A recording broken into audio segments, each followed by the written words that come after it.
Okay, ngayon naman, kung halimbawa gusto mo dalawang ilaw sa isang bahay, ang papailawin mo, ganito lang ang gagawin natin. Una, sabay mo lang tong wire ng magkabilang ilaw, kulay itim. Ang tawag dyan, parallel connection. Ipa-parallel mo lang siya.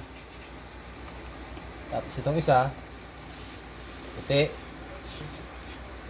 Tapos ganun pa rin yung ano niya, yung main supply niya, ilalagay mo pa rin siya sa live din sa may papuntang switch.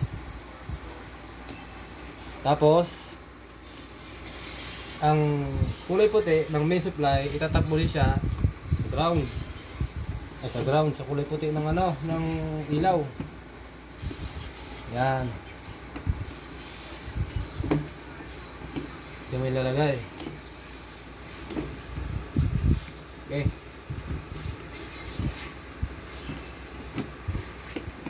Tapos, yung kulay puti ng switch, ilalagay mo din siya doon sa may kulay itim.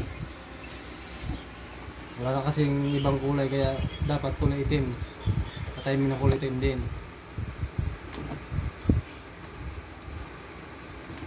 Okay. Ganun lang kadali. Kagaya ng sinabi ko nung una, huwag niyong gagayahin yung gantong pag-testing kasi baka mamaya masagi niyo yung wire. Masakit yan. Okay, testing.